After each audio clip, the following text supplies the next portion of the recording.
Hi, I'm Julia, and I'm about to tell you how my parents ruined my life. But before I do, please hit like and subscribe. I knew very early on that I wasn't an ordinary kid. By 3, I could use a knife and a fork to cut apples to perfection. By 10, I could recite Shakespeare word for word. By 13, I could bake pastries that could give a French baker a run for his money. I've always wondered how I turned out to be so amazing. Maybe my great-great-grandma or grandpa was an extremely responsible, talented, sophisticated person, and I got my unique genes from there, because my parents were a total mess. Dad owned a vineyard, and every year he would struggle to create a new wine variety. And every year he'd fail. Mom was a self-involved ex-beauty queen who kept complaining about how she gave up everything for her marriage. Now her only talent was blowing up money we didn't even have on makeup and skincare. Like this one time when I was 16, Mom bought some anti-aging cream off the internet that gave her a bad reaction, and Dad had to pay a lot for her skin treatment. My face looks like a swollen monkey's butt.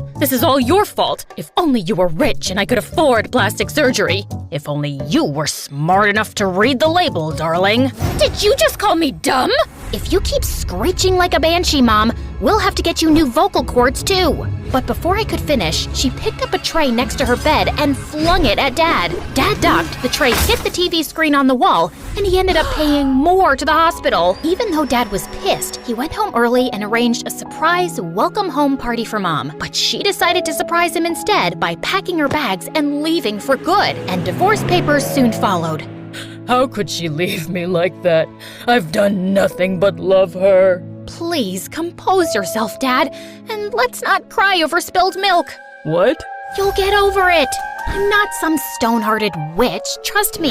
I missed my mom too, but I wasn't gonna bawl my eyes out like a silly baby with no self-control. One of those in the house is enough. Dad threw himself into work after that, while I focused on school and picked up baking full-time. By 18, I got a job at a small cafe, and life went back to normal. Then one evening, Dad told me excitedly that he'd finally found an investor, Mr. Sharman, for his new wine batch, and he had invited us over for dinner to talk further. That evening, we were welcomed warmly by Mr. Sharman. He was showing us around his mansion, when suddenly, my world kind of stopped. This really gorgeous guy walked in, sadly with the prettiest girl on his arm. Apparently, he was Mr. Sharman's nephew and financial manager, Darren, and it was hard to keep my eyes off of him. At one point, he was feeding her grapes when one fell down. He bent to pick it up, and I saw the girl staring at me, staring at his butt. I got so flustered that I stepped back and knocked over a huge bowl of punch, getting plenty all over myself. So humiliating. As I cleaned myself up and walked out of the bathroom, I crashed into Darren in the hallway.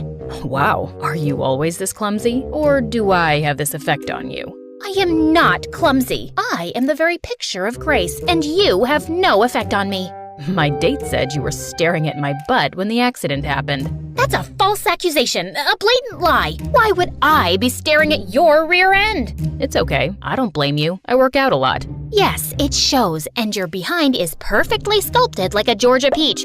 But what does that have to do with me? Your girlfriend sounds like an insecure lady just making up nonsense. I doubt that you would make her insecure. She's a model and you, well, you look and talk like you're Mary Poppins' daughter. No offense. With that, he grinned and just walked off. I loved Mary Poppins, but it didn't feel like a compliment coming from him. I joined Dad and Mr. Sharman, but minutes later, someone tapped on my shoulder, and I nearly passed out when I saw, Mom? Surprise! What?